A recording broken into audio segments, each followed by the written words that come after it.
Good evening. Welcome to another investigation into what's going on in this weird world that we live in. And the chat room is stowed. Wow. Good evening, everyone. Did you miss me? Julie, Beats and Tapes, Shanty, Red-Eye, Shalini. Shalini's got a new TV. She's seen me in my full glory. Beats and Tapes. Who's missing? Espresso Mechanic. Yep, that's grand. Nice busy chat room. Now remember, people, if you haven't been here before, why not? And secondly, if you want to chat, all you need to do is subscribe. You don't need to pay anything.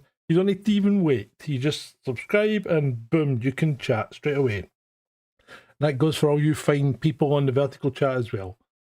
Yeah, I'm feeling a bit better. I've mainlining, well, I'm not mainlining anything, but I've taken a fair percentage of my vitamin D allocation. I'm not suggesting you do or don't do that. That's entirely up to you, but because we don't give medical advice on this channel. But yeah, I like to take vitamin D when I'm not feeling too good. And in fact, I take vitamin D every day anyway. Because in Scotland, you don't get enough vitamin D. Saw the sun today, mind you. I was out at a funeral. But hey, you know what? These things happen. And that's one of the things we'll be talking about tonight. They've been there for weeks, Shalini. You just noticing them. Good grief. It's just because she's got her huge big TV now. Right. So we'll settle down and we'll get into it. If you like the channel, remember, share, subscribe, evangelize, tell people. That means I get a bigger audience, and there's always a chance of someone maybe dropping a donation in at some point. But hey, there we go. Right, let's crack into it. Right, what I'm gonna tell you may make you angry, may make you furious. And maybe it should. So on October the 2nd, 2025, just five days ago, during Yom Kippur, the holiest day in the Jewish calendar, I believe, correct me if I'm wrong, a terrorist named, and these are facts, YouTube, we're dealing with evidence-based facts. It's an evidence-based channel, and this is what we've been told by the government. So a terrorist named Jahid al-Shami drove his car into worshippers outside the Heaton Park Hebrew Congregation Synagogue in Manchester. He then attempted to storm the building with a knife.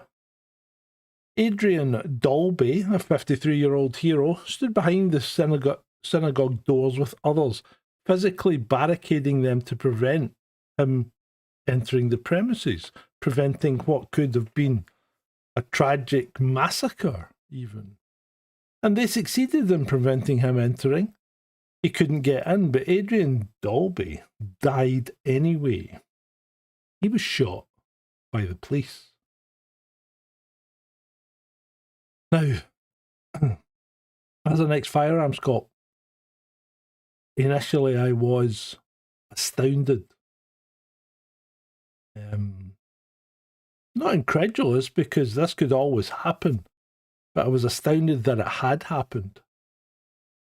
But maybe in fact I do need to explain a lot more.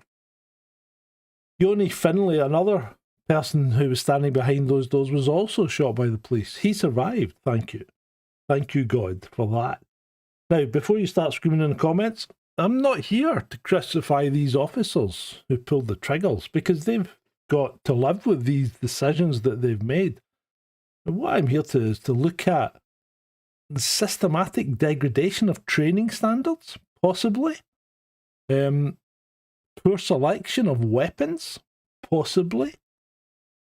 Problems with the ammunition used, possibly. We've got a lot to go into tonight. And I like to think I know a little bit of what we're talking about, because I was an Authorised Firearms Officer. I was crewing an armed response vehicle for over 3 years. This was my daily bread and butter. And I just find it incredible that this happened. And I think, and I am perfectly accepting any contradiction if you can tell me it's different. But I think standards have degraded. Excuse me, I've got a bit of a cough. Right. So, 20 years in the police service, retired early due to a skiing accident. We'll talk about that some other time, perhaps. But then continued to work in IT and went through universities and ended up actually working for the police IT department fairly recently, in the last 10 years. Spending a lot of time in there, almost 9 years. So, and at the highest level as well. So I know the police, and I know exactly how the police in Scotland works. I've also been to the College of Policing, where I've given them lectures and taught them on how to use some of their IT. So I know some of your English differences, but generally, all the police forces in the UK now follow a standardised firearms procedure. And there's going to be changes there as well. And standardised firearms weapons. So they're very similar. So I've spent hours researching this. And I have, because I had to bring myself up to speed on the current legislation and the type of weapons and rounds that the police are using. So I think if the police forces are applying the standards that are written down and suggested, then I really think that standards have degraded. So you've all heard about this attack. Did you know that one of the victims was killed by the police? Did you know another was shot and wounded by the police? Did you hear that, or was that news to you? So, let me go back to the 1980s and the early 90s. Margaret Thatcher's Britain, the height of IRA terrorism. Urban crime was fairly rampant. Police firearms training was taken seriously, very seriously. When I qualified as a AFO, I didn't just attend a course and tick a box. I entered a continuous regime of training and assessment that would possibly make modern officers weep. And here's what training looked like, especially on the ARV side of things. So 2 full days every single month, 2 full days of firearms training, that's 16 hours of intensive practical training. And that training meant physical activity, often outdoors, shooting on outdoor ranges, shooting in indoor ranges, shooting on video screens where you were dealt with scenarios, close quarter self-defense shooting, shooting in the dark, shooting in the light, shooting from behind barriers, from cover, all sorts of scenarios. We even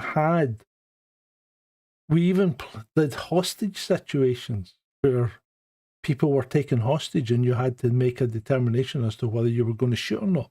Not on paper, not on a computer, in life. You were entering premises and you were confronted with a target or a suspect that had a hostage. And you had to make decisions right there and then. And a lot of those decisions were made under pressure, and yeah, we made mistakes. Of course we did. Because the first time I entered with a handgun drawn, entered a room, for some reason I did this. And I thought, well, that's what they did in the TV, because, this was us just starting our training. And you don't want to shoot anyone and I was pulled up for it straight away. point your weapon where you're looking. So every time you see a cop do this on TV, never been taught that. You've got your weapon out, you are looking where the gun is pointing. If you are looking to the right, you are turning to point the weapon to the right, because if you see something you need to take on, if you're doing this, what are you going to do? It just doesn't work. So it's ingrained into you. It's muscle memory. You point where you look. So when you look under a desk, your gun is pointing at where you're looking.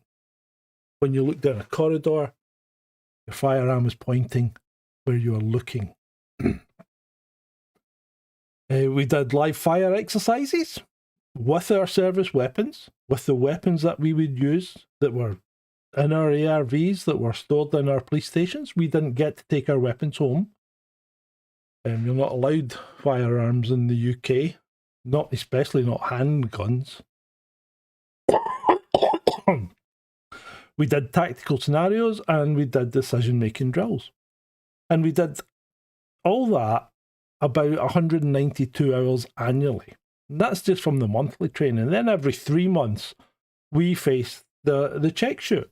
Now, I was speaking to one of my relatives, a brother-in-law today, who is also was in the police. He's retired, and he was in the ARV as well, but decades after I was.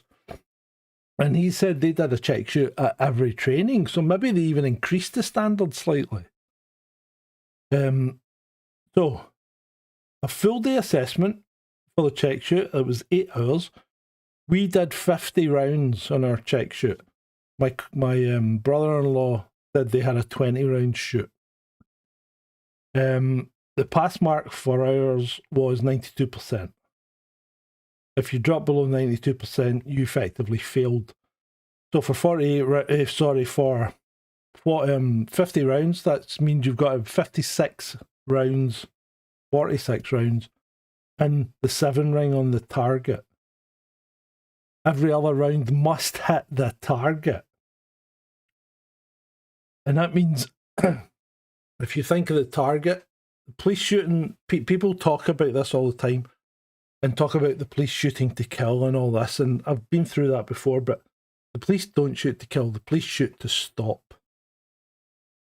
And to stop someone doing something, you've got to hit them.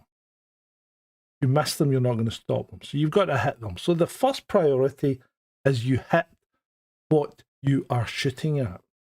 And in this case, if it's a suspect and it has to be done, then you are aiming at the centre of mass, which is here, right in the middle of your body, right?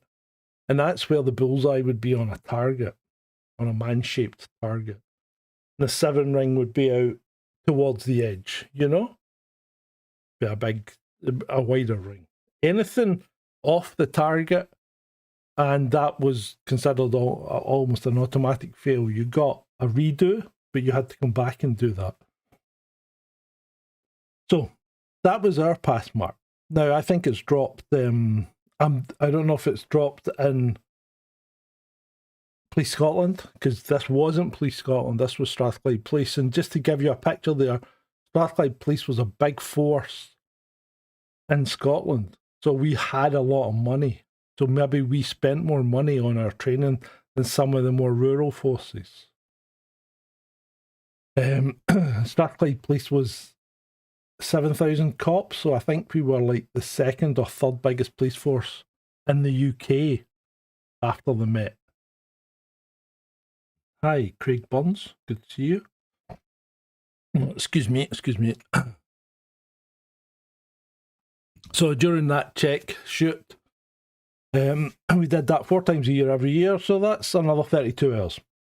That works out about 224 hours annually of training, and our bosses hated us being firearms officers, because if you weren't in a specific firearms role, because I was in the traffic, or was that division to start with, but then I moved to traffic, and your bosses hated it because you were pulled away for firearms training every month. So that was 2 days they lost you. But I've got to say, I loved it. I loved doing it. So that's 224 hours every year. That's nearly 6 full weeks. 6 full working weeks dedicated solely to maintaining firearms competency. And the 92% pass mark, that wasn't negotiable. It just wasn't. You either hit your targets with precision or you lost your firearms ticket. And my colleague, or my brother-in-law, who was in an ARV as well, but decades later, he was the same. He said, although they had a 20-round shoot, which was a lot less, but if you failed the shoot, you were out. That was it. You lost your ticket. So my service weapon was a Smith & Wesson .357 Magnum revolver, and it was loaded with .38 special plus P ammunition, semi-wad cutter. And semi-wad cutter rounds are renowned for their accuracy, and they make really nice holes in targets. They're very accurate, and at 7, 10, 15 meters, we were making groupings that were like this in the target. You know, one shot, one shot, one shot, one shot, right beside each other. Like little binoculars almost. Because as part of the training, when you're firing at that centre of mass, you want to make sure you hit it, but you're going to put 2 rounds down just to make sure that you stop. This isn't about trying to kill anyone. This is about stopping someone who is a danger to either yourself or the public, more likely the public, but you stop it, or is going to cause a danger to a larger, wider amount of people. So that service revolver was a double action revolver, i.e. that means you can pull it to fire, which needs about 13 pounds of finger strength, or you can cock it, and then it was on a hair trigger. We never, ever cocked it, because it needs like 2 pounds of pressure when it's cocked. If you just you looked at the trigger the wrong way, the thing would go off. So we always did a full pull. So loaded weight was approximately 1.2 kilos. Iron sights only, no optics. We had no optics on this weapon. And a mechanical reliability that really was second to none. The only time it never fired, in my experience, was what's called a light strike. And sometimes the firing pin hits the round and the round doesn't go off. That's the only times I've ever seen any kind of failure. And the revolver was a precision instrument. Those semi-wad cutter ammunition is designed to punch clean, accurate holes in targets. We weren't focused on tactical stopping power, because we'll get onto that later if you want, or reducing over penetration. At this point, we were focusing on hitting exactly what we aimed at every single time. And there's something critical about that ammunition, the Special Plus P. There's significantly lower penetration capabilities than most modern police ammunition. That becomes very important. Very, very important. So they had lower velocity, they had heavier bullets, they reduced likelihood of overpenetration through doors, walls, or other barriers. And it becomes absolutely crucial when we discuss the Manchester incident. Excuse me, I do have a tickly throat. Oh. So, the philosophy underlying our training was simple and unforgiving. If you're going to discharge a firearm in a public space, you must hit your intended target with absolute precision. Because in the real world, there are no do-overs. There's no respawning. There's no, oh, I made an error. Can I do that again? No. As no good enoughs. You know, it was good enough? No, it wasn't. You either did it or you didn't. Every round you fire is accountable. Every miss is a potential tragedy because that bullet's still travelling. and it's going to keep travelling for some considerable distance until something gets in its way.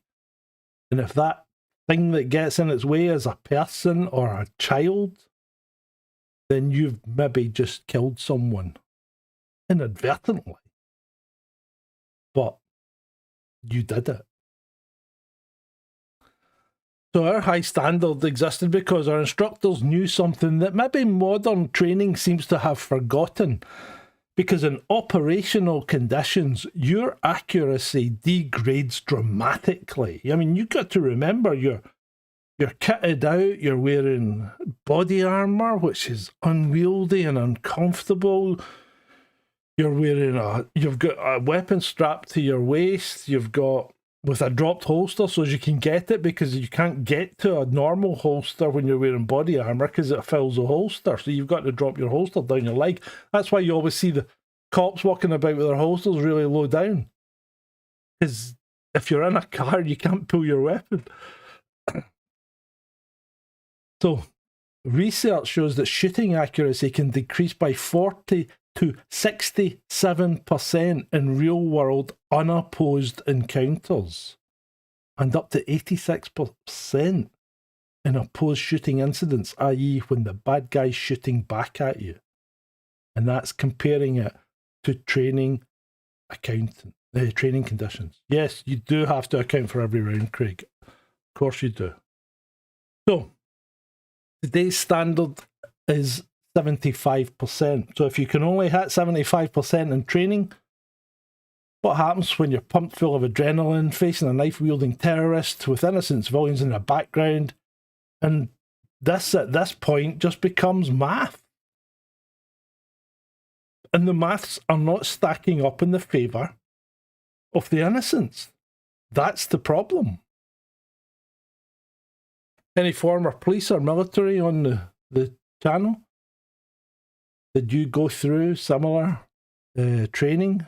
Were your standards high, or was it just get as many rounds downrange as you can? Because police and military are completely different. You kill 2 people with 1 bullet in the military, that's a bonus. You do it in the police, then it's a tragedy. Craig says he's ex-forces, yeah. I mean, would you agree with that, Craig? You know, if 2 or 3 people get injured from 1 bullet, that's a bonus in a military situation. And Ireland's horrible, because Ireland, to me, it's a big problem from both a policing and a military experience. Because one, it almost made the police there into military, and you put the military into a situation where they've got to behave like police, and they're not trying to do that. So the rules of engagement become awful.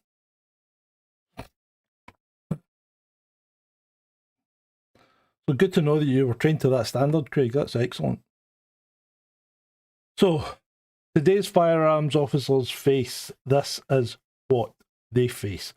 And keep these numbers from what I was telling you for comparison. The initial course is 12 plus weeks. Now, this is great. This is probably longer than my initial course. So I've got to give credit where credit is due. They have an annual qualification. That's once per year, and that's down from quarterly, and down from, I think when I wasn't in the ARV, it was every 4 months. So then it was like 3 times a year instead of 4. But even so, today you're down.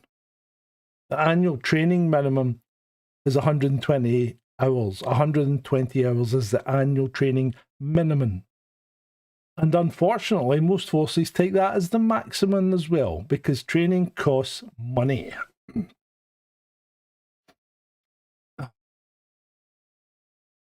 Yeah. The rules of engagement for military in a policing situation is just awful, Craig. That's the problem. It's not fair on either side. Today's pass mark is between 70 and 80% accuracy. Now remember how much your accuracy can degrade when under pressure and under fire. Remedial training is available for scores of 70 to 80%. below 70% requires immediate remedial work before requalification. Okay, fair dues. But let's do the maths on that. So we did 224 hours annually. Current standard's 120. That's a reduction of 104 hours. That's a 46.4% decrease. Our pass mark was around 92%. Current standard 70 to 80. Let's call it 75. That's 17% down. Yeah. So modern firearms officers receive less than half the training hours while being held to significantly lower accuracy standards than officers from my generation. That's not evolution, that's regression. Now, let's look into the modern weapons, because in my day, as I said, it was Smith & Wesson 357 revolver and Heckler & Koch MP5 9mm carbine, semi-automatic carbine. Not called a machine gun because it doesn't fire on full auto. You have 1 or 3 shots selectable. And it did have optical sights. And I'll be honest, a very difficult weapon to miss with. Excellent accuracy on that machine. Right. So today's AFOs carry the Glock 17 9mm semi-automatic pistol as their sidearm. It's a fine enough weapon. Built in Austria, I believe. Semi-automatic pistol, 17 plus 1 round. So you can have 1 in the chamber and 17 in the mag. 200% increase over a 6-shot revolver. Loaded weight is 0.92 kilos, 23% lighter than the 357. 9mm NATO hollow point ammunition. Multiple optics are available. It's got a NATO bar, so you can mount all sorts of different scopes and things on it, lights on it, stuff. You can do that. The Glock's more modern, lighter, holds vastly more ammunition and offers significant technological advantages. 9mm hollow point ammunition is designed for tactical stopping power and reduced over penetration risk. A sensible choice for urban environments. But here's the critical question. Does having a better weapon compensate for having less training and lower accuracy standards? Because, I mean, I'll tell you right now, the answer is no. It can be nothing but no. A superior weapon in inadequately trained hands is potentially more dangerous than a basic weapon in expertly trained hands. I mean, this applies across a whole swathe of things. Look at photography. You know, give a top-class photographer a really basic camera and you're still going to pick out a better picture than, you know, the best amateur with the best of gear. Look at the guys that wear things on their heads playing with their AK-47s and sometimes self-annihilating themselves. Right, so we need to discuss this as well. The new carbine that's in use by, I believe, all the current UK police forces use the Heckler & Koch G36C. And that's an interesting weapon because it's pretty crucial, I think, to understanding this Manchester tragedy.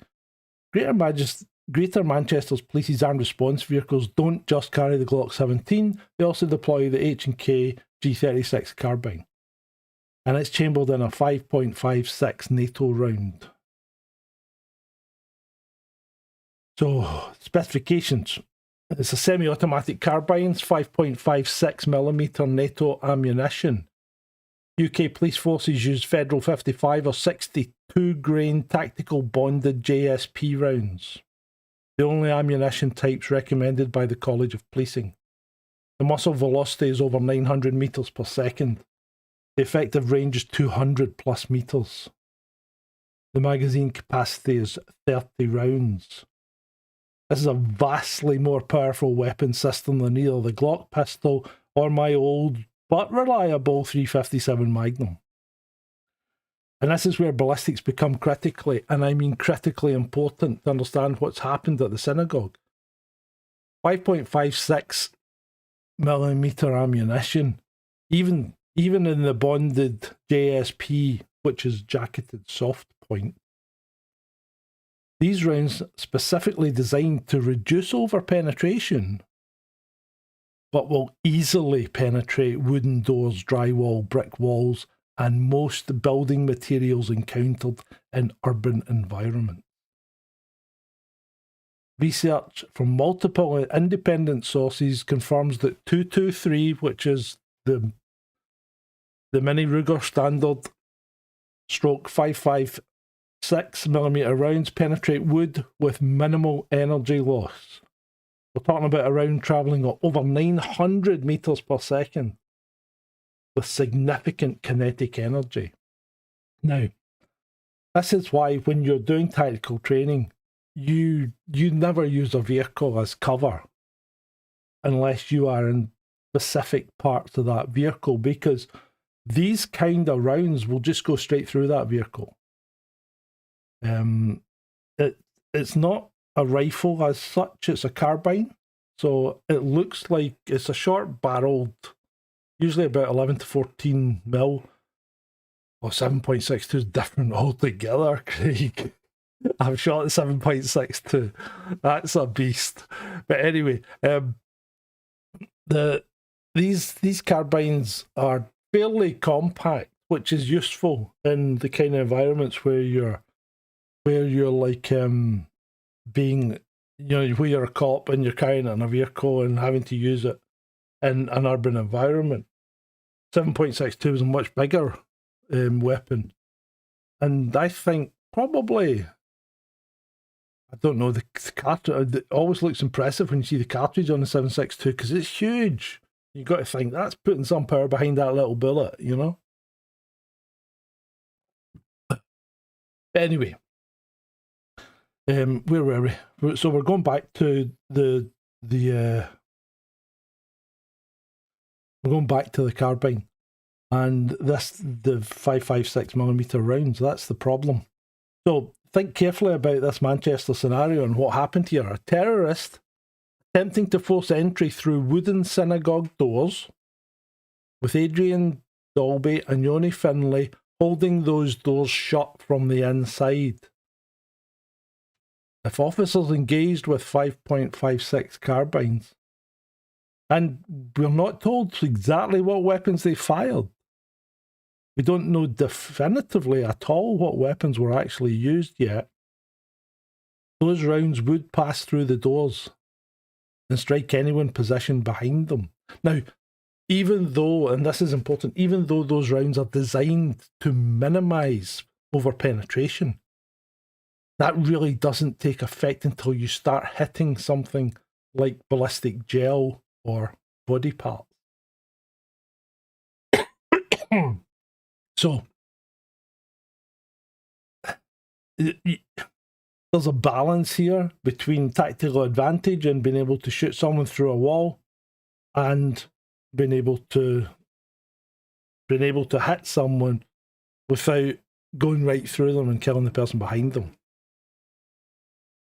So as I was going on about earlier, I was talking about tactical training and not using a car as cover, because those kind of rounds will go straight through a car. Unless you're behind a wheel, preferably the wheel behind the engine. So you've got an engine block and a wheel just to deflect anything that's coming towards you. Do not, and the wheel's useful as well because it covers your ankles. Because one of the things we were always taught was if you look under a car and you can see the guy's ankles, well, there's one way of bringing them down. But that's a whole different ballgame. So let's go back to the 38 Special Plus P rounds that we used in the Magnum.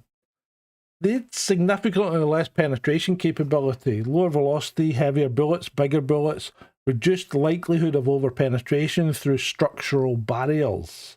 So less firepower, less range, less capacity, but also substantially less risk of what they term friendly fire. I hate the term because there is no friendly fire. in my view, it's collateral damage through intermediate barriers. Now, some of the 5.56 rounds will go through 9 interior walls before they would even start the slowdown. So I don't know how many rounds they shot, Shalini. That's not been released yet, or I haven't had it.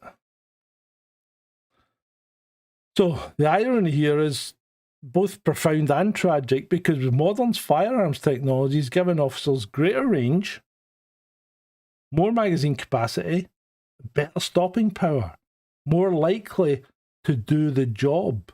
Because remember, from a police perspective, the job is to stop the person or target or suspect.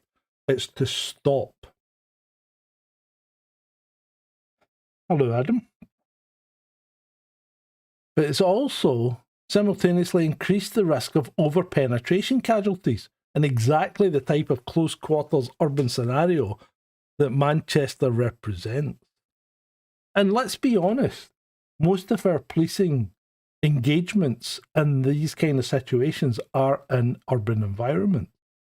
Why are we using weapons with a range of 200 plus meters in an urban environment? And here's something that's interesting. The City of London Police, remember, the City of London Police, not the Met, the City of London, because remember that whole mile around the City of London, that's a separate city altogether. Separate mayor, separate police force, separate council.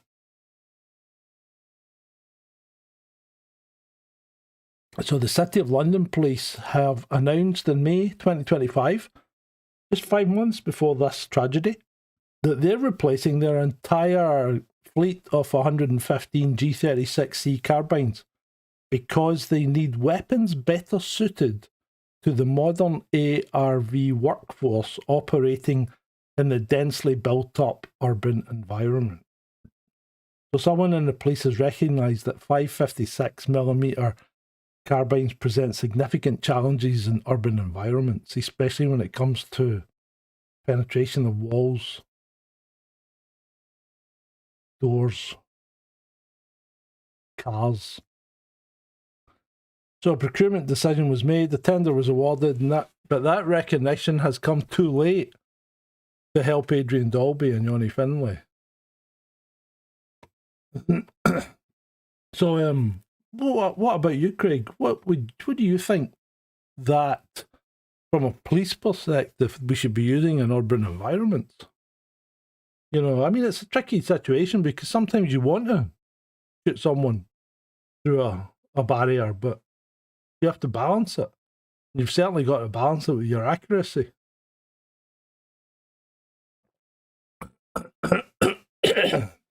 Excuse me. Modern firearms training has undergone what's called a philosophical evolution. Instead of focusing primarily on marksmanship, actually hitting the target, the emphasis has shifted to tactical decision-making, scenario-based learning, and stress management. So the modern training priorities appear to be situational awareness and threat assessment. Okay, that's crucial. Legal framework and Human Rights Act compliance. Yeah, that's kind of handy, isn't it? So you've got to weigh out whether you can legally do something while someone's shooting at you. Okay. Scenario-based learning with video simulation. We did that as well. That's not new. Force on force training with FX ammunition. So that's like firing blanks and things. Stress inoculation and psychological preparation. Multi-agency coordination and tactical command structures. Now, don't misunderstand me. These are all important elements. Understanding when to shoot is critical. It really is. But you also need to know how to shoot. Making training to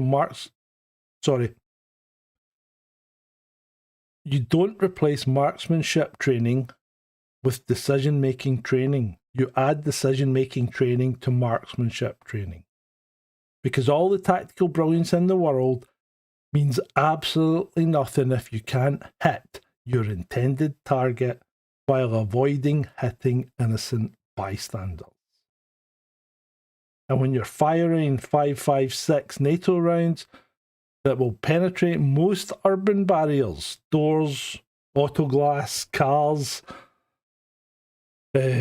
walls, that accuracy becomes even more critical.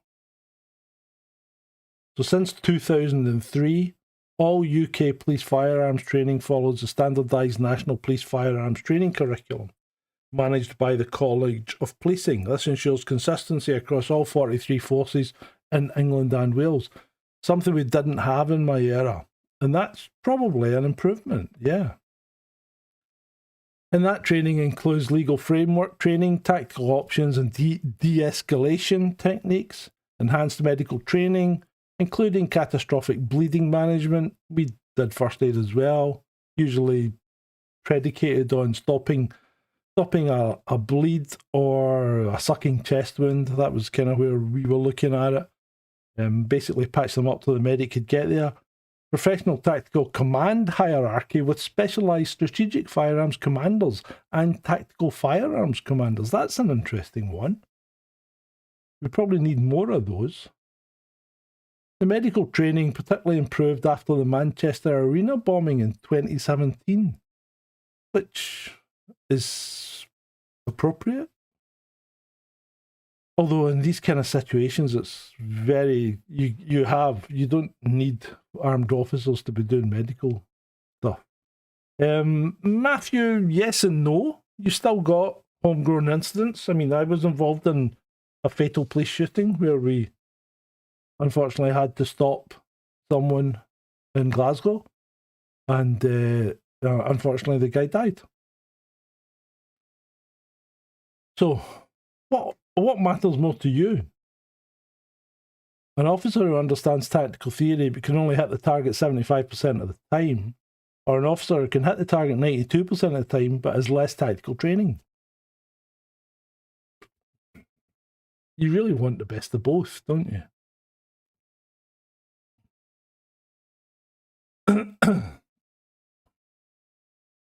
Cheers, Craig. I'll catch you later, mate. Let me walk you through what happened that Thursday morning, and I'm warning you, it might be difficult to hear for some. So, 9:31, emergency call. Armed officers received reports that a vehicle had struck multiple individuals outside the Heaton Park Hebrew Congregation Synagogue in Crumpsall, Manchester. It was Yom Kippur, as we'd mentioned, the Day of Atonement, the holiest day in the Jewish calendar. The synagogue was full of worshippers. 9:34, police arrival, 3 minutes. Armed officers arrived at the scene within 3 minutes. And credit where it's due, that's an excellent response time. Outstanding even. The officers confronted a scene of chaos, injured pedestrians, a suspect attempting to force entry into the synagogue with a knife, and what appeared to be an explosive device on him. He appeared to be wearing an explosive vest. That was later determined to be inactive, but you've got to take all this into account. 9:38, that's 4 minutes after they arrived, officers discharged their weapons, 7 minutes from initial call to shots fired.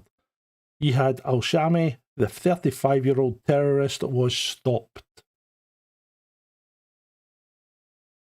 But so was Adrian Daulby. And Johnny Finlay was wounded. So, from what initially looked like a fantastic response from the police, we now have a major, major problem. So, the victims, Adrian Daulby, 53 years old, a local resident, described by his family as a down-to-earth man and obviously now a hero. Rabbi Daniel Walker told the media that Adrian was inside the synagogue foyer, helping hold the doors shut to prevent the terrorists from entering. He was holding those doors to make sure everyone inside stayed safe. When police fired their weapons at the terrorist, Adrian was fatally wounded. His 15-year-old son, who survives him, has to live with the noise that his father died a hero but was killed by the people who were supposed to protect him. Melvin Kravitz, 66 years old, security guard who was initially outside when the attack began, described as someone who courageously stopped the attacker from entering the building. Melvin died from injuries sustained in the attack. It's not entirely clear from reports whether he was killed by the terrorist or also by police gunfire, but I suspect at this point he was killed by the terrorist. Johnny Finlay. Johnny's 15-year-old son Uriel spoke to ITV News, describing his father as a hero who stopped loads of deaths from happening as he bravely tried to hold the doors shut. Johnny was inside the synagogue with Adrian Daulby, physically barricading the entrance. He was shot by police and survived, currently in hospital recovering from his wounds. 3 other individuals are in a serious condition in hospital. They were all injured during the attack, either being struck by the vehicle or by a knife. On Friday, October the 3rd,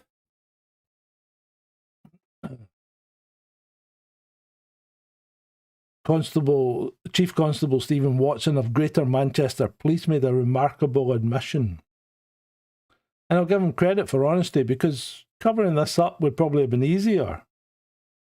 Watson stated that a Home Office pathologist had primarily concluded that one of the deceased, Adrian Daulby, sustained injuries consistent with a gunshot wound. Since the suspect, Yihad al-Shami, was not armed with a firearm, Watson acknowledged that this injury was likely an unfortunate and unexpected result of police action.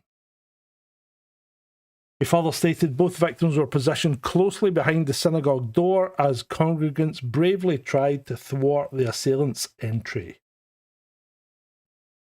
And let me translate that from police speak to English. Officers fired through the door that Adrian Daulby and Johnny Finlay were holding shut, killing one and wounding the other. That's blunt, but that's what happened. So the Independent Office for Police Conduct has opened an investigation into the use of lethal force, which is standard procedure when police actions lead to a civilian's death.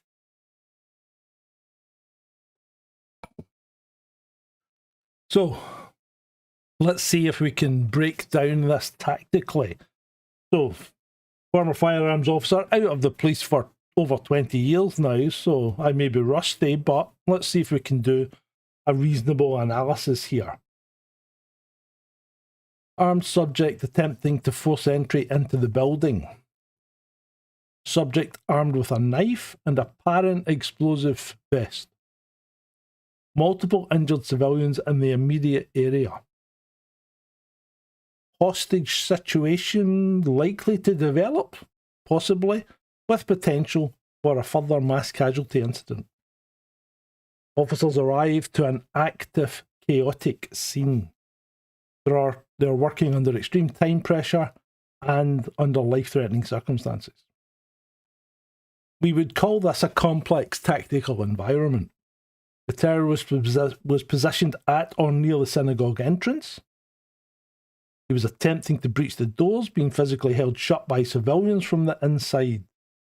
When officers engaged the subject with firearms, those civilians were directly behind the target, separated only by the door and minimal distance. This creates an extremely difficult shooting scenario. You have a moving, aggressive target. You've got limited sight lines and angles. You've got innocent civilians in the immediate background. You've got stress and time pressure. You've got the potential for overpenetration or missed shots. And there is a critical need for extreme precision. And that's where the problem lies, Adam. The odds of that happening are higher than you would expect if you'd been in earlier and gone through the maths with us.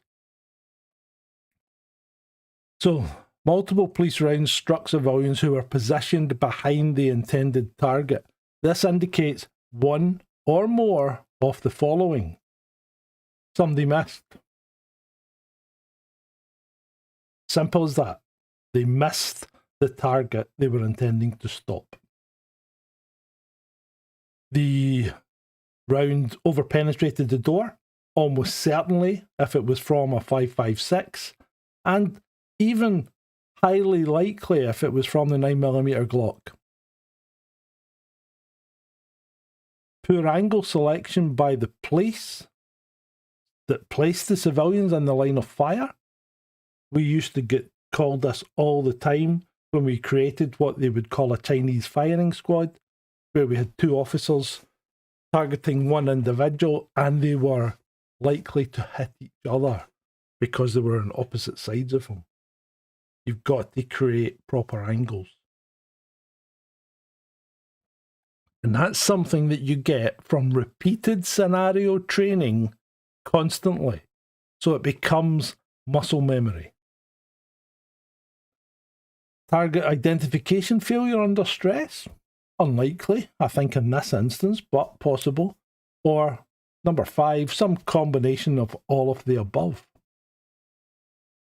And this is where the ballistics are crucial. If officers were using 5.56 carbines, those rounds would penetrate wooden synagogue doors with minimal energy loss. Even the bonded JSP ammunition designed to reduce overpenetration would easily pass through that barrier. If they were using a 9mm pistols with hollow point ammunition, penetration is still possible. Slightly less likely, depending on the door construction and the angle of impact, but still possible. We don't know what weapons were used, but we know those officers had access to both Glock 17s and H&K G36 carbines. And we know that 2 civilians were struck by police rounds. So here's the question. Would officers trained to our standards in the day, 92%, maintained through 224 hours of annual training, using weapons with lower penetration risk, have made the same mistakes? I don't know. It's hard to say, isn't it? Nobody can know. Operational shooting under extreme stress bears little resemblance to range qualification. I'll tell you this with absolute certainty. Precision matters. Accuracy matters. Weapon selection matters. Understanding ballistics matters. And when you lower the standards from 92% to 75%, when you cut annual training hours by nearly half, when you deploy high-velocity rifle ammunition in urban environments without adequate consideration of overpenetration risks, you are accepting an increased margin of error. And in Manchester, that margin of error was measured in human life.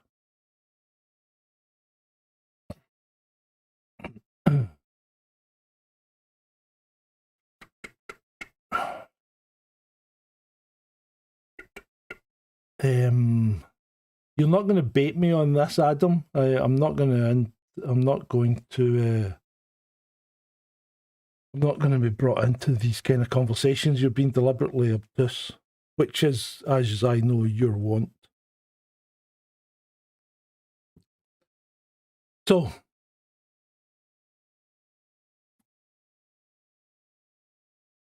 do you think the officers that shot Adrian Daulby should face criminal charges? It's a tough question. They killed a man. They weren't acting through malice. They were acting to protect others. But by either missing,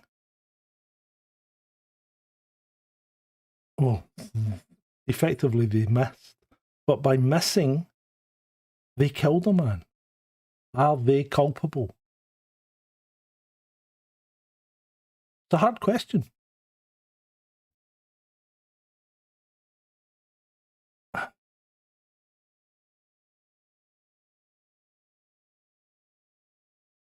In 2023, Her Majesty's Inspectorate of Constabulary and Fire and Rescue Services conducted a comprehensive inspection of UK police firearms deployments.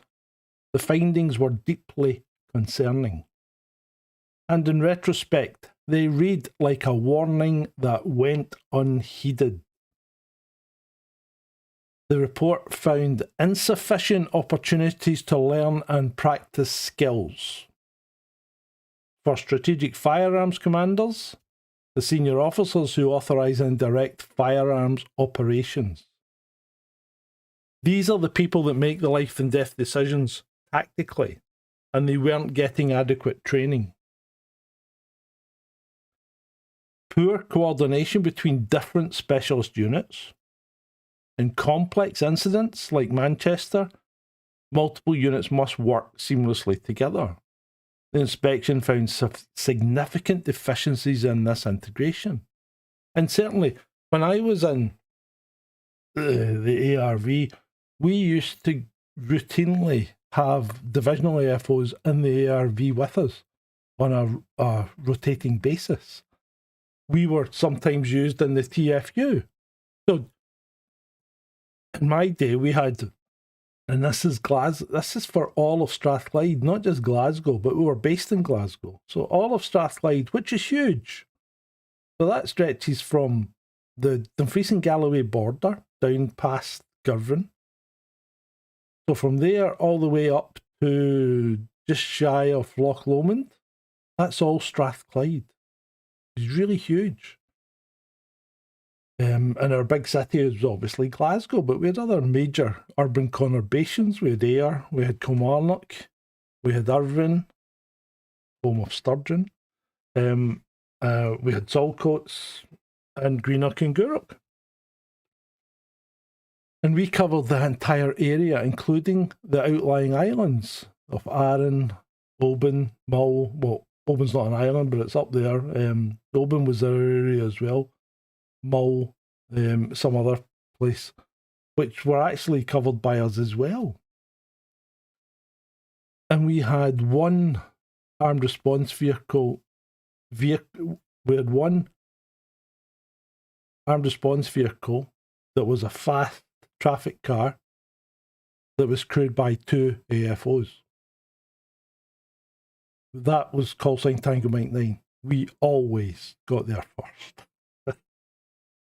We were always first on scene, especially if I was driving. Second vehicle was a Ford Transit. Our vehicle was it started off as a Vauxhall Senator 3 litre, and then they switched us to a Rover, which was nowhere near as good, the 827. The Senator was a much better car.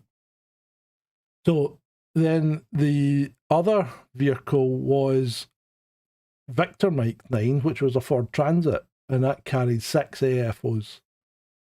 And they always got there second because we were faster and we were traffic trained. They had a kind of halfway house course, for driving, but nowhere near our level.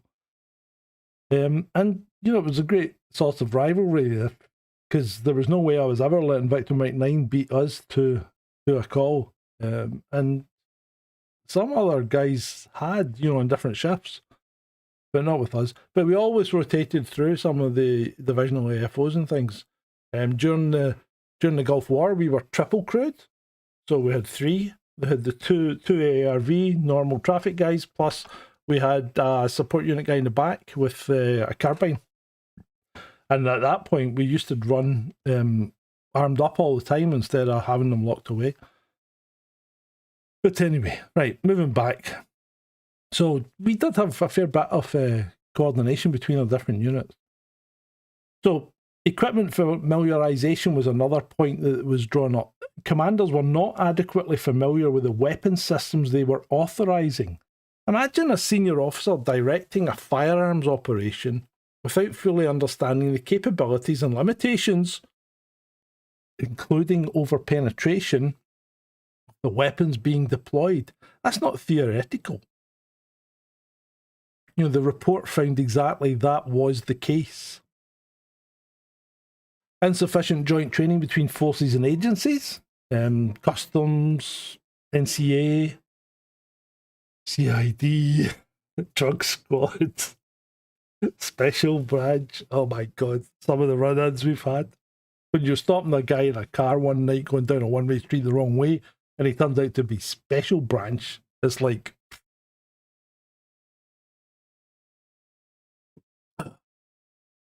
And perhaps most damning, training facility degradation. Investment in training facilities hasn't kept pace with increased officer numbers. Many facilities are deteriorating, potentially impacting training quality. So not only have training hours been slashed by 40-odd%, but the facilities where the reduced training occurs are falling apart. They also found, well, we'll leave that. So they identified specific concerns with Greater Manchester Police firearms operations in detail. This is just Greater Manchester now. They needed a 24-hour specialist commander coverage. So it sounds like they didn't have that. Asset tracking systems were not fully utilised, so they didn't know where all the kit was. Requirement for independent annual armoury audits. What? How could you not be auditing your armoury? And training facility concerns. So these issues were documented in 2023. Synagogue attack occurred in 2025, 2 years later. And still we lost a life. So let's think about why we should be angry, because it reveals the likely real reason behind these training cuts. And you know what it is, don't you? The filthy lucre. Training hours reduced from 224 to 120 hours, 104 hours saved per officer annually. Approximate hourly cost, 50 quid an hour. Savings per officer, £5,200 annually. AFOs nationally, approximately 6,500. Total annual savings, 33.8 million. £33.8 million saved every year by running a degraded training regime compared to historical standards. That's the price the UK government decided was worth paying for reduced firearms competency. Adrian Daulby's life was worth more than 33.8 million in training budget savings, but apparently the Treasury disagreed. Research into police shooting accuracy reveals a disturbing trend that validates my concerns about current standards. 19th century untrained officers had a 15 to 22% hit rate. Contemporary criminals, untrained, not ex-army, 12 to 28% hit rate.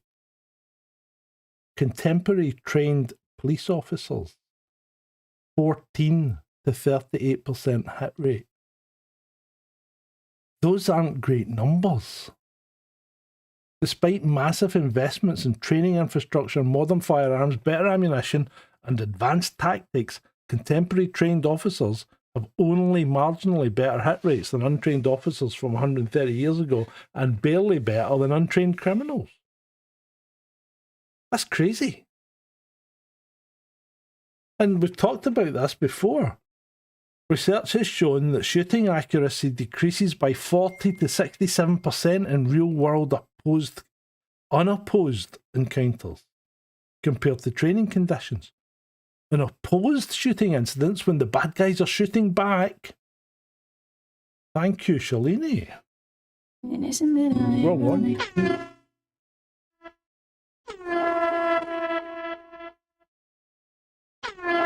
So thank you for that. I appreciate it. So where was I? So we're talking about the dropping of accuracy when someone's shooting back at you. Accuracy drops by 86% on some occasions. So if your training is to 75% accuracy and you're dropping by 86%, what's the actual chance of you hitting your target? It's in single figures, isn't it? Operational degradation, 50 to 86% reduction. Operational accuracy, 10.5 to 37.5%. That means in a real-world incident, an officer who qualifies at the 75% standard might realistically hit their intended target between 1 in 10 and 3 in 8 shots. The other shots, they're going somewhere. Manchester sure is where.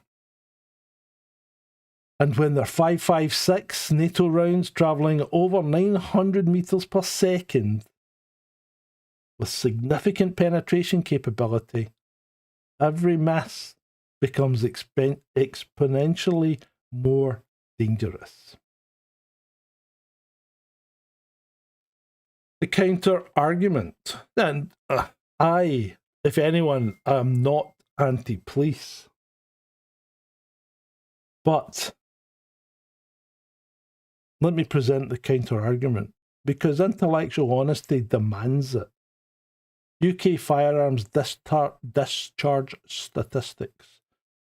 2017 to 2018, police firearms discharged in only 0.06% of armed operations. 2023 to 2024, 2 incidents where police firearms were intentionally discharged at persons.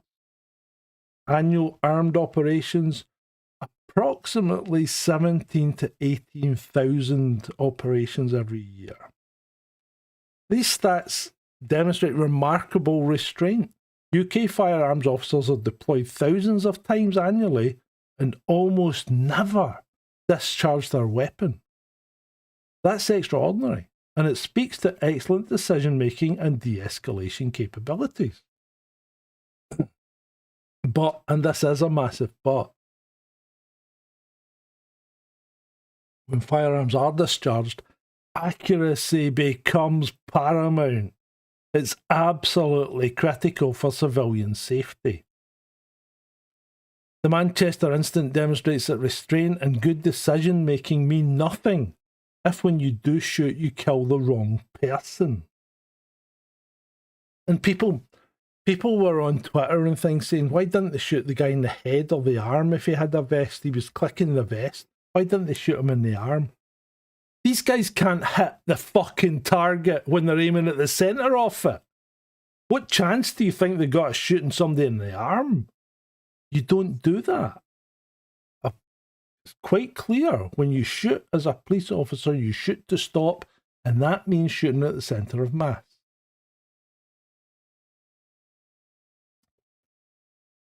Oh. The Manchester incident demonstrates that restraint and good decision-making mean nothing. Absolutely nothing. If when you do shoot, you kill the wrong person.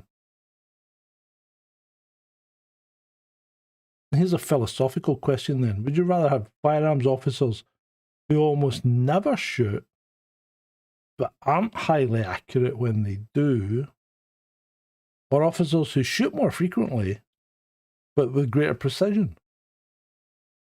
That is an ethical dilemma, isn't it? Because you might end up with innocent people who you thought were guilty people being stopped. Interesting. Well, yeah, exactly. See, this is the problem, Shalini. When you get people, when you shoot someone as a police officer, you usually get suspended straight away.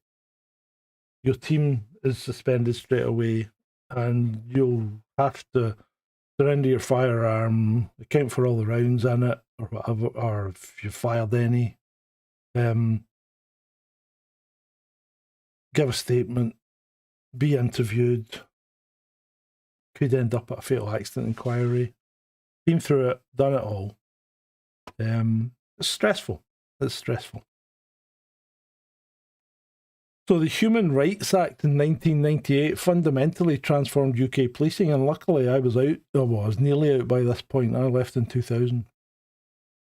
And it particularly transformed firearms operations. And we need to address this because it is central to understanding why training philosophy has shifted.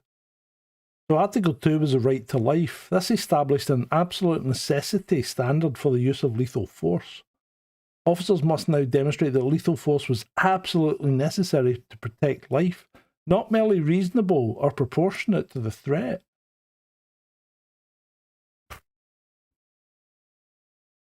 How are you meant to figure that out in the milliseconds you've got when someone's coming at you? And forces must be strictly proportionate to the threat faced. So this creates new legal considerations that just didn't exist in my operational era. Every shot fired can result in criminal and civil liability for the individual officer. That's always been the case, and we knew this. And this creates enormous legal and psychological pressure. And some deal with it better than others. The legal evolution that's necessitated this additional training in legal frameworks, decision making, and threat assessment. And I'm not necessarily arguing against it, because they are important considerations, but here's the objection. The legal framework makes accuracy more important, not less.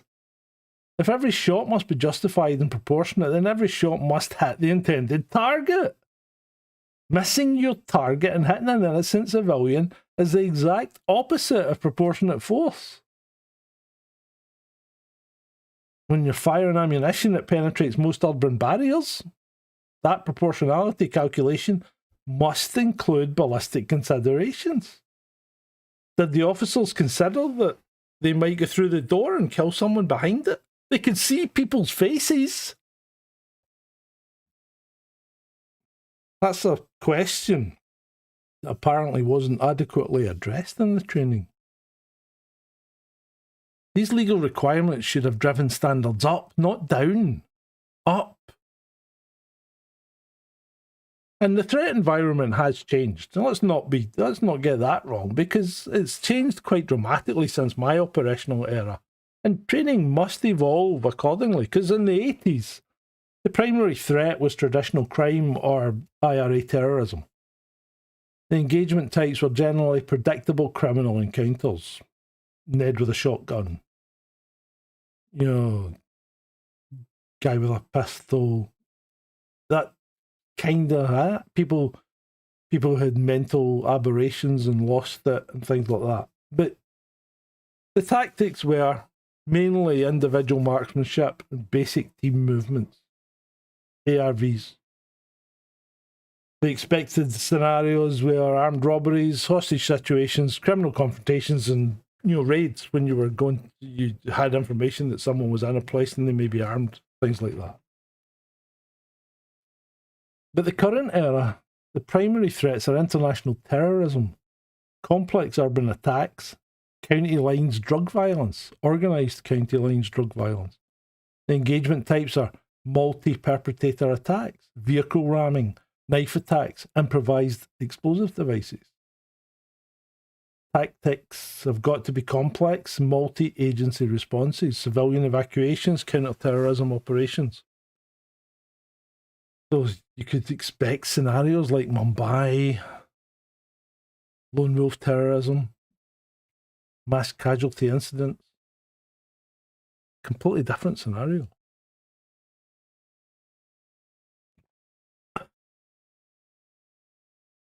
Oh.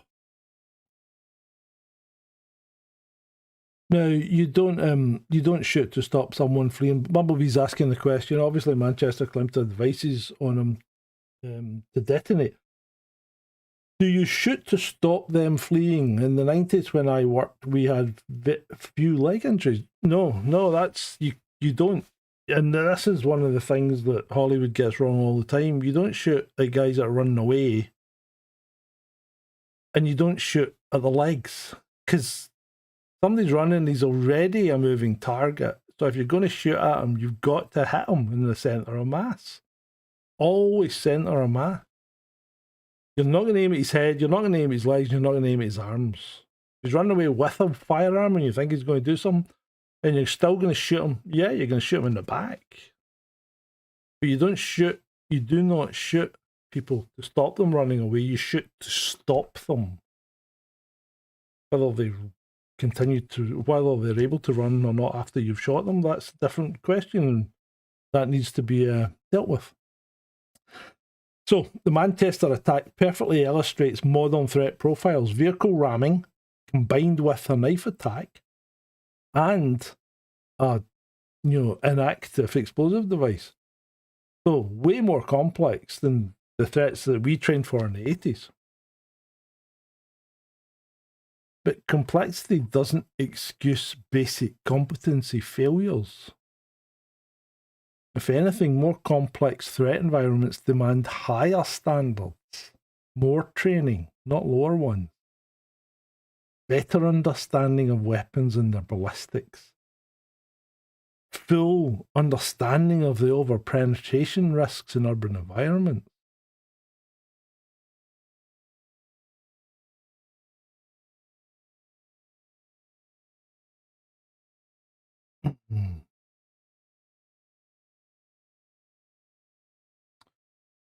Yeah, I think we all deal with these things differently, Bumblebee, don't we? One genuinely positive evolution has been the creation of specialist firearms roles with structured career progression. Authorised Firearms Officer, who goes from basic tactical response to ARV to standard armed operations, then into the specialist firearms officer role with enhanced tactical training for high-risk operations, advanced weapons and tactics. This is like SWAT, isn't it? Complex tactical scenarios. And then you go up even higher to the counter-terrorist specialist firearms officer, elite tier for terrorist incidents, specialised counter-terrorism training, highest level of tactical capability. So an excellent progression system. And it provides professional development opportunities that didn't exist in my era. Genuine improvement, and I'll acknowledge that without reservation. But career progression doesn't compensate for degraded baseline standards. If the basic AFO can only achieve 75% accuracy with 120 hours of annual training, promoting them doesn't magically make them more accurate. Just gives them more advanced tactics and potentially more powerful weapons built on adequate foundations. Or are you giving them more training, which you probably are? But shouldn't we start with the best of the best? We really need to lift our criteria.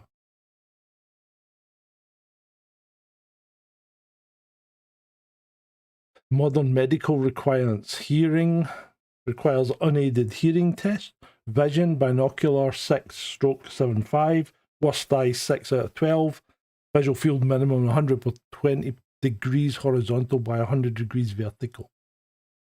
Cardiovascular comprehensive assessment using ECGs, respiratory, lung function testing, and a job-related fitness test.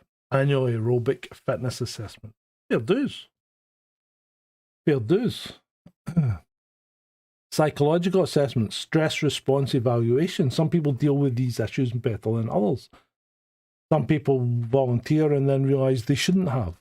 And that's why usually AFOs are always volunteers. Nobody's ever pressed into it. I don't think we had tasers in the 90s. We didn't.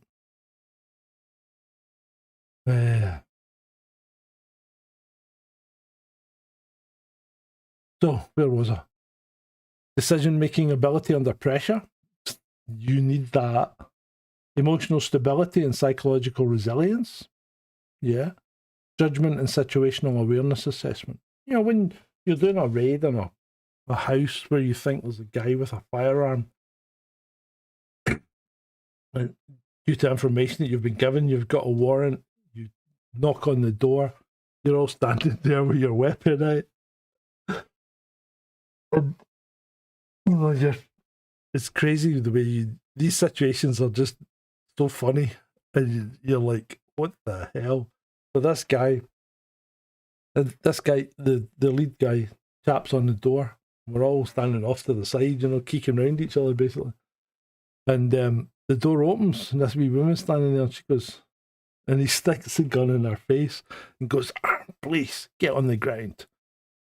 She goes, don't be silly, son. Come on in, we'll have a chat. It's like some people just don't bother. Other people, like I was on a turn and we'd secured the whole block, and I was at one corner with a dog man, and this guy come down the stairs and come out the door. And I'm like, armed police, stop where you are. And he just froze. It was like, and then I just started telling him to do things like turn round, kneel down. And he just did everything he was told because he'd seen me with a gun and that was it. He wasn't doing anything that he wasn't going to, that was going to get him shot. But other people just turn and run. It's weird. Everybody behaves differently. Oh. Right.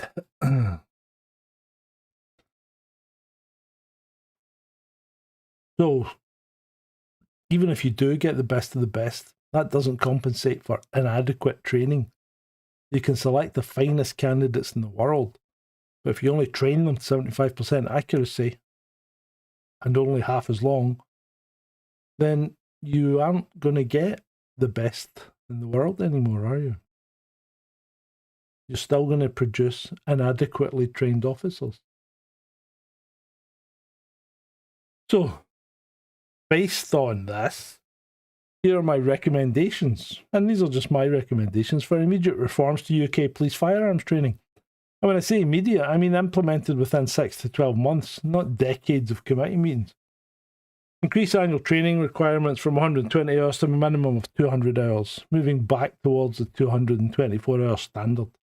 It represents an investment in competency that could prevent future Manchester-style tragedies. That would cost approximately 20 to 25 million. Return to regular monthly intensive training programs, not just annual qualifications. Firearms skills degrade rapidly without consistent practice. Monthly 8 to 16-hour sessions maintain muscle memory and decision-making capabilities that annual assessments cannot replicate. Implement a phased increase in accuracy requirements from current 70 to 80% towards historical 90 plus levels. Not demand an immediate return, but it would be but phase it in over maybe 3 years.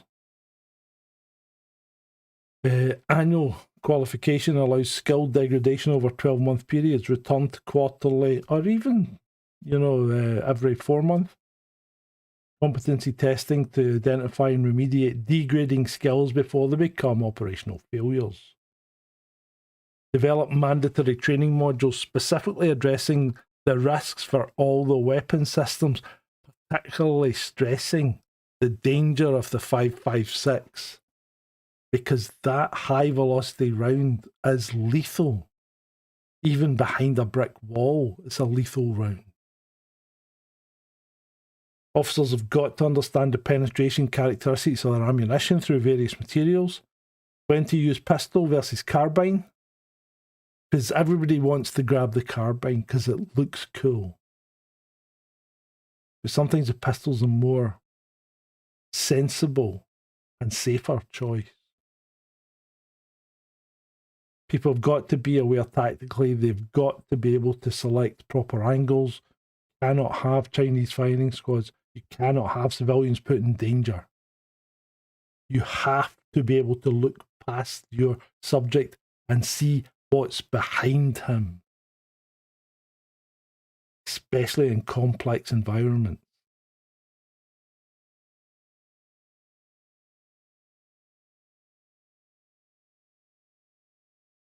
I think we need to develop specific training scenarios for situations involving armed civilians defending against attackers. Because we've seen that. A modern threat profile that requires specialised training and friend-foe identification under stress. Backdrop awareness with civilians in immediate proximity. Weapon selection appropriate for tactical environment. Ballistic considerations for various barrier types. Conduct immediate review of the 5.56 carbine deployment protocols for urban counter-terrorism operations. City of London have recognised this issue and initiated replacement of their G36C carbines. So maybe that review should be expanded nationally. Alternative calibers with reduced overpenetration, back to the 9mm. Alternative rifle calibers. Specialised urban ammunition types, lower load, lower speed. Tactical protocols for weapon selection based on environment. Training requirements specific to high penetration weapon systems. Systemic reforms are needed to address the underlying issue of strategic reforms. We need to improve the deteriorating training facilities. You can't deliver high-end training from deteriorating facilities that are falling apart. This requires capital investment.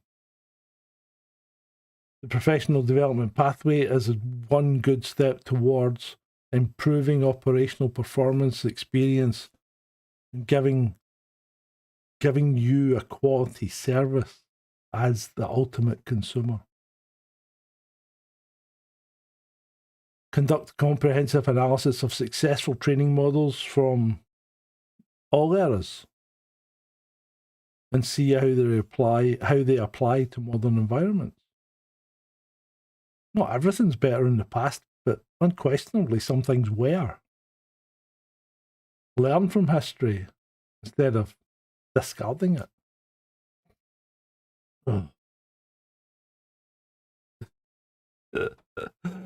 Like that one, Bumblebee. That's a good one.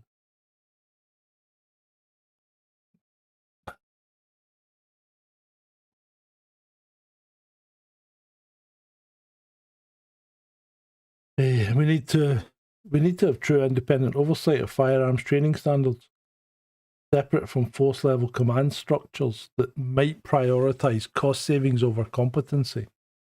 College of Policing performs this function to some degree, but it needs enhanced authority and resource.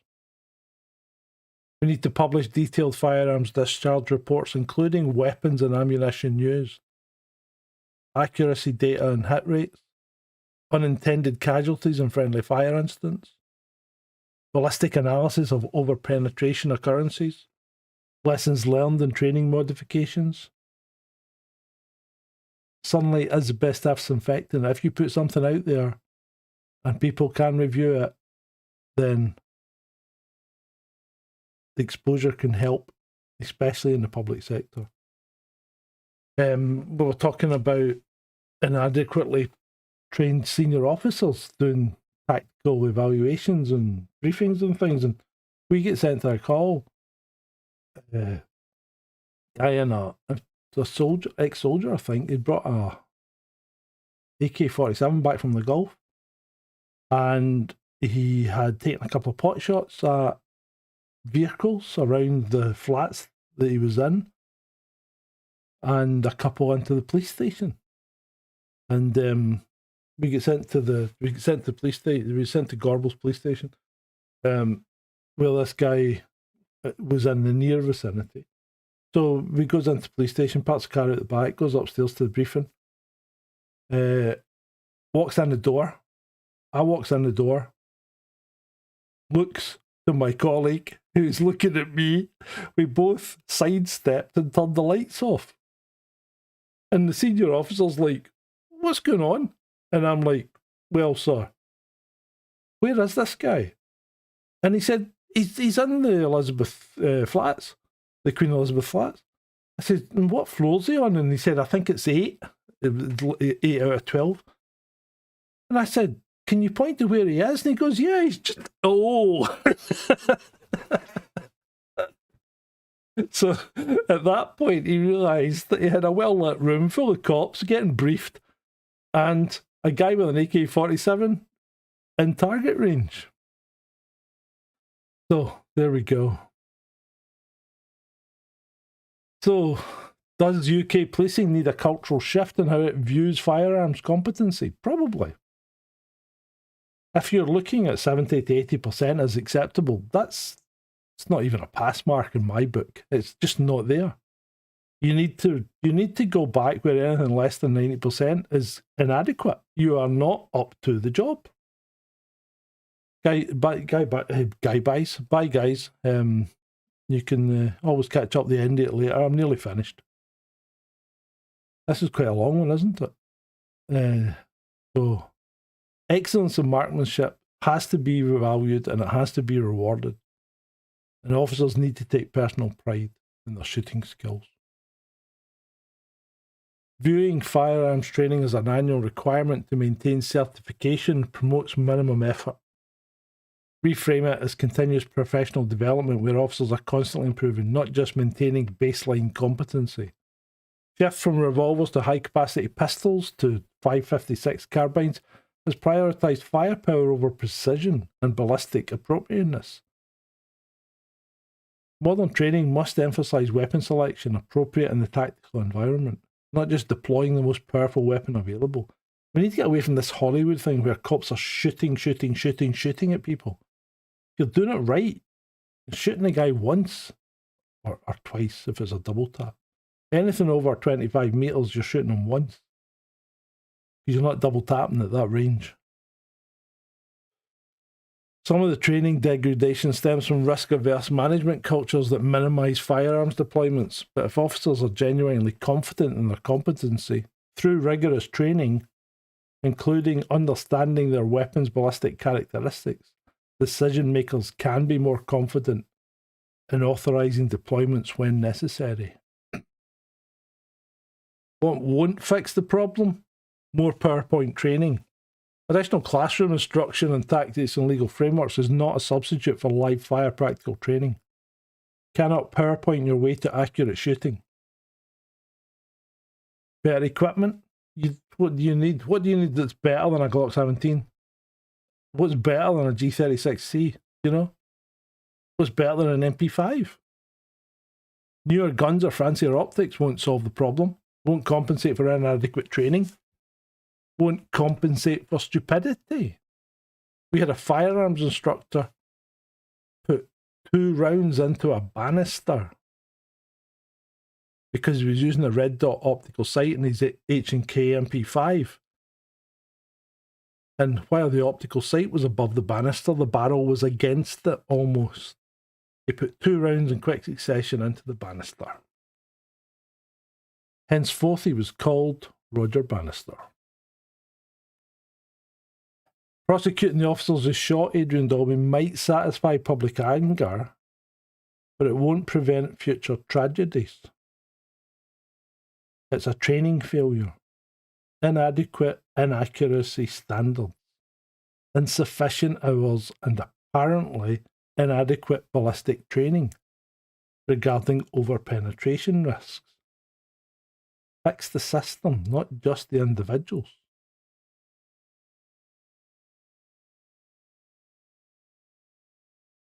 So, let's wind it up. On October the 2nd, 2025, Adrian Daulby did everything right. The terrorist attacked his synagogue on the holiest day of his faith. He didn't run, he didn't hide, he stood at the doors with other brave people and physically held them shut. He prevented further carnage, possibly even a massacre. He was a hero in every sense of the word, and he was killed by the people sworn to protect him. Not because those officers were incompetent or malicious, but because the system that trained them had been systematically degraded over decades. Training hours cut, accuracy standards reduced, facilities deteriorating, all to save millions in their training budget.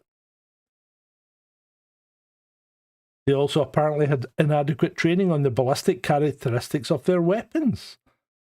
Over-penetration risks of firing 5.56 NATO rounds through even solid wooden doors, with civilians positioned directly behind them. Adrian Daulby paid the price for those savings and that inadequate training with his life. Yoni Finlay paid the price with a gunshot wound and lifelong trauma. Their families paid the price with grief and loss that will never heal. And we, the public, paid the price with a continuation of the shattered faith in the police who are supposed to protect us. Didn't have to happen. The standards had been maintained that it was less likely to have happened. If the correct weapon choices were made and the correct ammunition choices were made, it was less likely to have happened. If those cops had been trained to the same standards, it's more likely they would have hit their target and done their job. The probability is that it would have been substantially lower for this outcome to have come out the way it did. Might not. It might not have done it, but I think the evidence is damning and the data is clear. The ballistic science is settled. The solution is obvious. Restore training volume. Raise accuracy standards. Implement continuous skill maintenance. Provide comprehensive ballistics training and review weapon systems for urban appropriateness. I've presented the evidence, done the analysis, I've shown you the numbers, I've explained the ballistics. Now it's up to the public to demand action, because clearly the people running UK police firearms won't fix this on their own. They've had decades to do it and they made it worse. Adrian Daulby deserved better. You deserve better the next time. The British public deserve better. And those firearms officers that pull the trigger, they deserve better. Channel your anger, if you have any, into demanding change. Contact your MP, write to the Home Office, demand that police firearms training standards be restored to levels that actually protect public safety. I